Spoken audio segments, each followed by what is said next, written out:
Television in the 1970s wasn't just about laughs, it was a battlefield.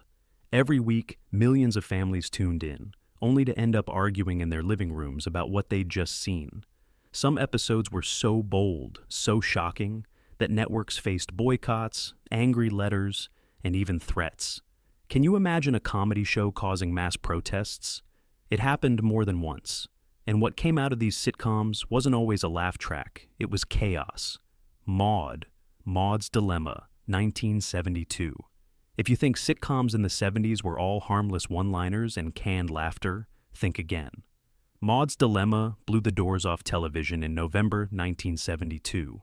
B. Arthur's character, Maude Findlay, discovered she was pregnant at 47 and decided not to go through with it. 2 episodes. That's all it took to unleash a cultural storm that CBS was not prepared for. This wasn't a side plot. It was the main story. And it aired in primetime to more than 65 million viewers, more people than tuned in for the Super Bowl that year. The fallout was instant. Churches called for boycotts. Politicians raged about immorality on TV. Advertisers bailed in droves. Local stations flat out refused to air the episodes. And CBS? They got bomb threats for daring to show it. But here's the kicker.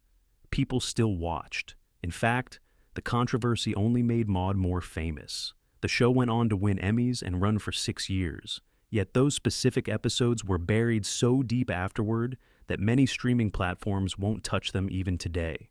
What makes this moment so unforgettable isn't just the outrage. It's that a sitcom, a supposed comedy, triggered one of the biggest debates in American television history. That's not entertainment. That's a cultural earthquake with a laugh track. All in the Family. Edith's 50th birthday, 1977. All in the Family wasn't just another sitcom, it was a lightning rod. And by 1977, it had already turned living rooms into war zones. But Edith's 50th birthday took the show into darker territory than anyone expected. On what should have been a joyful milestone, Edith Bunker is nearly attacked by a man pretending to be a policeman. The scene played out with a mix of tension and awkward humor. But millions of viewers didn't find it funny. They found it terrifying. Letters poured in. Parents said it was too disturbing for primetime. Critics argued the subject was too serious for a sitcom format. And yet, the producers refused to shy away from it. They wanted people to feel uncomfortable.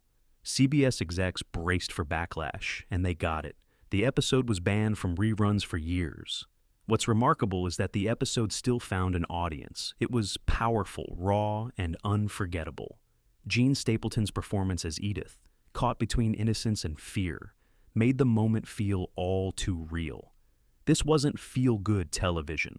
It was a reminder that sitcoms had teeth, and sometimes they bit hard.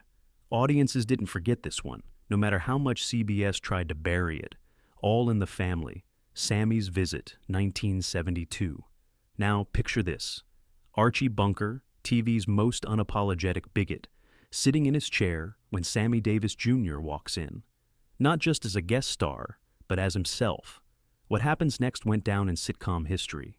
Sammy kisses Archie right on the cheek. Cue the laugh track. Cue the outrage. Over 60,000 letters of complaint flooded CBS after that episode. Southern viewers were furious. Some stations were pressured not to air it at all. The idea that a black celebrity would touch, let alone kiss, Archie Bunker was enough to make conservative America lose its collective mind. But here's the wild part. Norman Lear, the show's creator, knew exactly what he was doing. He wanted to expose the absurdity of Archie's prejudice by bringing in one of the most beloved entertainers in America. Sammy Davis Jr. leaned into it, delivering the punchline of the decade with that single kiss. Critics hailed it as groundbreaking. Viewers, depending on their politics, either cheered or jeered. Archie Bunker's actor, Carroll O'Connor, even needed bodyguards because threats became so real. This was comedy as confrontation, and it worked. That one scene shattered barriers, sparked debates, and left a permanent mark on American television. Sometimes one kiss can start a war. On All in the Family, it started a revolution. Maz, H. Abyssinia, Henry, 1975. Most sitcoms wrap things up neatly, not MAS star H. In Abyssinia, Henry, the series pulled off one of the most shocking moments in television history. Henry Blake, the gentle commanding officer, is discharged and heads home. The mood is bittersweet, even uplifting. Then comes the gut punch. Radar walks into the operating room with the news. Henry's plane was shot down. No survivors. The studio audience gasped. America gasped. Viewers had never seen anything like it in a sitcom. A main character didn't just leave the show, he died. And not in some tidy, lesson-learned way. It was brutal. It was real. The backlash was intense. Fans wrote furious letters. CBS got complaints that the show had gone too far. Kids who adored the fatherly Henry were devastated. Even some critics questioned whether it was appropriate for a comedy. But the producers stood their ground. They wanted viewers to understand that war wasn't a joke. In hindsight, this episode cemented MASH as more than just a sitcom. It was a cultural milestone, blurring the line between comedy and tragedy. When people talk about shocking TV moments, this is always near the top. It didn't just make history, it changed how TV history was written. Sanford and Son, Watt's Side Story, 1972. Sanford and Son was already famous for pushing buttons, but Watt's Side Story raised eyebrows from the moment it aired. In this episode, Fred Sanford clashes with his new Puerto Rican neighbor, Julio. And when I say clash, I mean Fred hurls insult after insult, using every stereotype in the book. Audiences laughed, but not everyone was amused. Latino groups blasted NBC for allowing the character to be portrayed through a lens of prejudice. Civil rights organizations debated whether the show was exposing racism or just reinforcing it. Viewers sent complaints saying the slurs were too offensive for primetime. Red Fox, who played Fred, defended the humor, saying it reflected real-life tensions in Los Angeles. But behind the scenes, NBC was nervous. They had a hit show, but also a growing controversy on their hands. The episode forced television to confront an uncomfortable truth. Comedy about race could either challenge stereotypes or cement them. Despite the uproar, the show stayed a ratings juggernaut. Yet, Watt's Side Story remains one of the clearest examples of how Sanford and Son balanced on a razor's edge between satire and stereotype. It was risky, raw, and for many viewers, unforgettable. Mass H. The Interview, 1976. By the mid-70s, MASH was no stranger to controversy. But The Interview took the show to a whole new level. Shot entirely in black and white, the episode ditched the laugh track and traditional sitcom format. Instead, it played out like a mock documentary, with real journalist Clete Roberts asking the characters hard questions about war. For viewers used to wisecracks and pranks in the operating room, this was a jarring shift. The characters spoke directly to the camera about why they were in Korea, what they'd seen, and how they coped. Hawkeye cracked jokes that didn't land. Radar looked terrified. And suddenly, America wasn't watching a comedy anymore. They were staring straight into the human cost of war. The reaction was intense. Many praised the episode as bold and brilliant. Others blasted CBS for airing something that felt like propaganda during the still-fresh wounds of Vietnam. The letters poured in. Some viewers accused the show of being anti-military, while others said it was finally telling the truth no one else dared to. This wasn't escapist TV, it was a gut check. The black and white newsreel style made it feel like real testimony, and for one night, Maze H forced Americans to confront the uneasy question, was this comedy, or was this a mirror? Love it or hate it? The Interview proved one thing. Maze H was playing in a league far beyond ordinary sitcoms. The Jeffersons? Once a Friend? 1977. The Jeffersons was already groundbreaking as one of the first sitcoms centered on a wealthy black family. But the 1977 episode, Once a Friend, really lit up the controversy boards. George Jefferson reconnects with an old Navy buddy named Eddie. Only Eddie isn't Eddie anymore. She's now Edie. For the first time on American primetime sitcom TV, a major character interacted with, someone who had transitioned. The episode balanced comedy and discomfort. George reacts with his usual bluster. Florence delivers biting one-liners, and Louise tries to smooth things over. But beneath the laugh track was a subject almost no other network dared to touch. The fallout was huge. Some viewers praised the show for tackling a subject ignored everywhere else. Others demanded CBS pull it from the schedule, calling it inappropriate for family audiences. Letters came in on both sides, and CBS stations in conservative areas quietly skipped the episode altogether. But history remembers Once a Friend as one of the bravest sitcom episodes of the decade. It challenged viewers to face reality. Society was changing, and TV was catching up whether people liked it or not. George Jefferson may have been uncomfortable, but audiences couldn't look away. Chico and the Man, Ed Talks to God, 1974. On the surface, Chico and the Man looked like a breezy odd couple sitcom about cranky Ed and his optimistic young friend, Chico. But in Ed Talks to God, the show swerved into dangerous territory. The episode featured Ed confronting his beliefs in a raw, emotional way that caught audiences off guard. What should have been a simple half-hour of jokes about the neighborhood garage turned into a philosophical tug-of-war.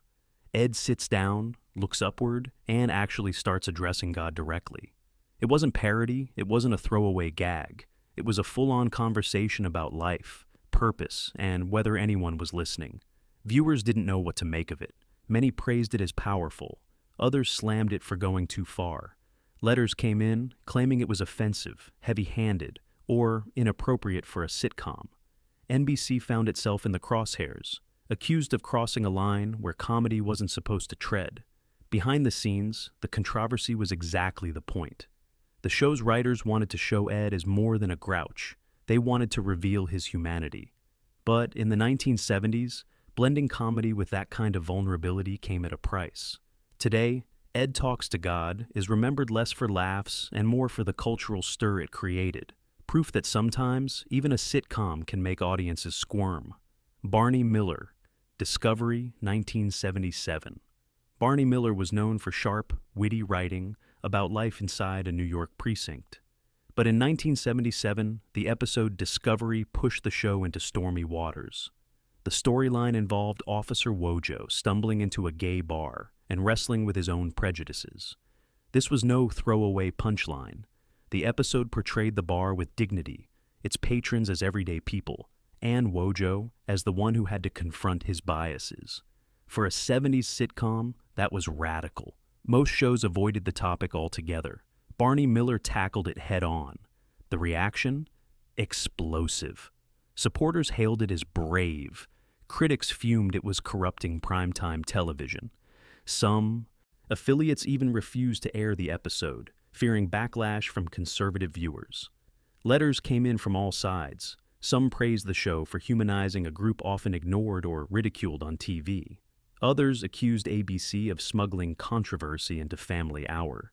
The cast stood by it, pointing out that comedy should reflect real life. What made Discovery so powerful was its restraint. It wasn't campy or mocking. It treated the subject with respect, wrapped in dry humor. That was enough to ignite debates far beyond the police station walls. Barney Miller didn't just entertain that night. It forced audiences to question their own assumptions. Welcome Back, Kotter. Basket Case, 1976. Welcome Back, Kotter was supposed to be lighthearted fun about lovable misfits, the sweat hogs. But Basket Case took the laughs into dangerous territory. The storyline? The students experiment with marijuana, and suddenly the classroom comedy felt uncomfortably real. Parent groups went ballistic. Letters poured into ABC claiming the show was normalizing bad behavior. Some critics praised the attempt to address a real issue teens faced, but others thought it sent the wrong message entirely. Teachers wrote in saying they didn't want their kids watching Kotter if it was going to turn into a how-to manual. Gabe Kaplan, who played Mr. Kotter, defended the storyline, saying it was about choices and consequences. But that nuance got lost in the outrage. ABC executives quietly debated pulling the episode, but by then, it was too late. The controversy had already spread. For a sitcom that usually lived on quick banter and catchphrases, this episode felt heavy. Viewers didn't know whether to laugh or lecture their kids afterward. Basket Case became one of those episodes that People remembered more for the storm it caused than the story itself. Proof that even a classroom sitcom could strike a nerve if it dared to touch a raw subject. Different Strokes, early pilot episodes, 1978. When Different Strokes premiered in 1978, it looked innocent enough. A rich white businessman takes in two kids from Harlem after their mother passes away. Cue the theme music, cue the laugh track. But the pilot episode sparked controversy almost instantly. The idea of cross-racial adoption was rarely seen on television. To some, it was inspiring, a wealthy man giving two children a better life. To others, it was uncomfortable, even patronizing. Critics debated whether the show was progressive or a stereotype dressed up as comedy. Letters arrived at NBC asking why this was family entertainment in the first place. Viewers couldn't agree on what they were seeing. Some praised it as a symbol of unity.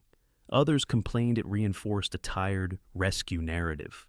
The show walked a fine line, tackling social issues while still trying to keep things lighthearted. And that balancing act made the early episodes lightning rods for debate. But here's the twist. The controversy only fueled curiosity. Ratings shot up.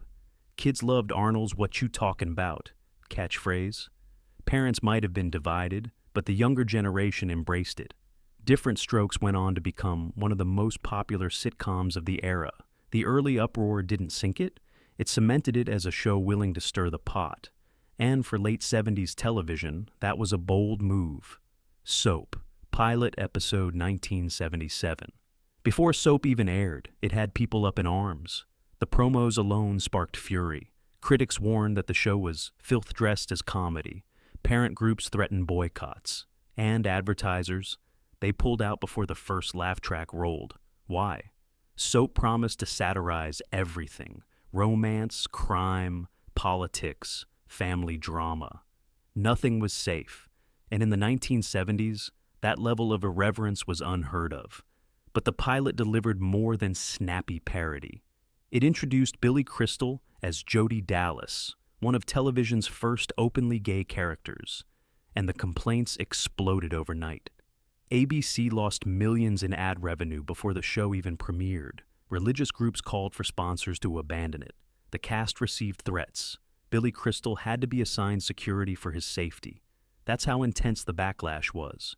And yet, when the episode finally aired, audiences were glued to their sets. Critics grudgingly admitted it was sharp and funny. Fans loved it. The more people complained, the more popular Soap became.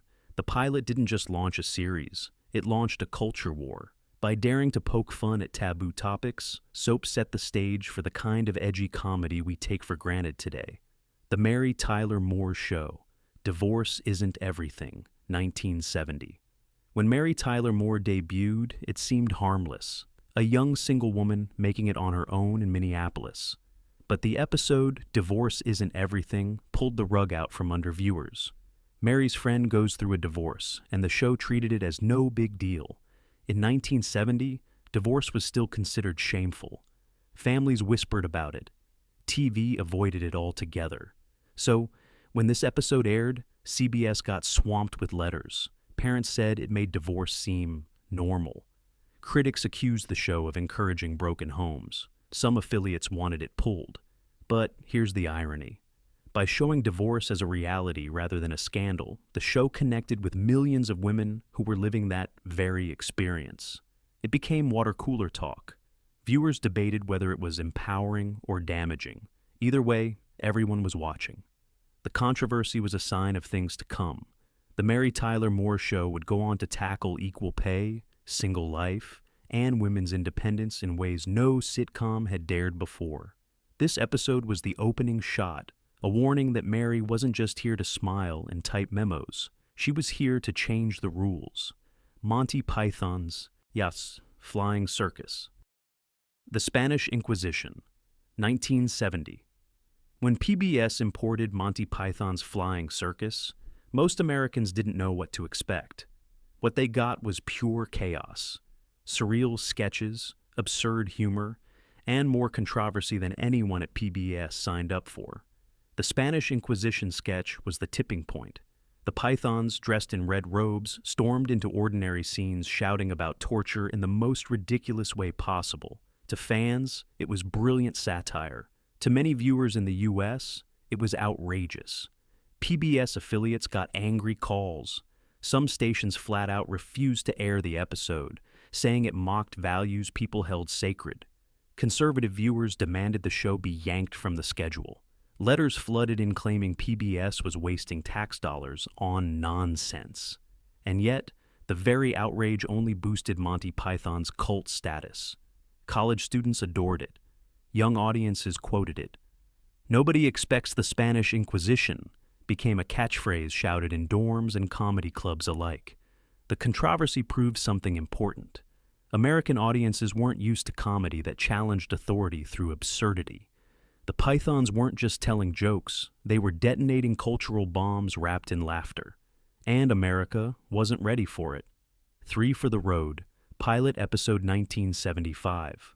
On paper, 3 for the Road sounded wholesome. A widowed dad and his 2 sons traveling America in a camper. Family bonding, small-town adventures, a bit of comedy. Safe, right? Wrong. The very first episodes shocked viewers by diving straight into social issues like racism, poverty, and grief. Instead of sweet stories about campfires and roadside diners, audiences got a father grieving his late wife and kids struggling with heavy emotions. Episodes tackled class divides and injustice in ways that made people deeply uncomfortable. Parents complained the show was too depressing. Kids tuned out, not wanting life lessons with their Saturday night laughs. CBS quickly realized they had a problem. Families didn't want to cry during a sitcom. They wanted lighthearted fun, but the writers refused to sugarcoat the story. The show became a strange hybrid, part family comedy, part social commentary. And that mix simply didn't work for everyone. The backlash was swift, ratings sank. The show barely lasted a season, but those who remember it know it wasn't bland. It was bold, raw, and way ahead of its time. The controversy proved one thing: sometimes pushing boundaries doesn't win fans. It just leaves you parked on the side of the road. So, there you have it, 15 sitcom episodes from the 1970s that didn't just make people laugh, they made people furious. These weren't just TV scripts, they were cultural flashpoints, sparking protests, headlines, and arguments around dinner tables. Which of these shocks you the most? And do you think today's shows still push boundaries the way these did? Drop your thoughts in the comments, hit subscribe, and let's keep digging into the wild side of television history.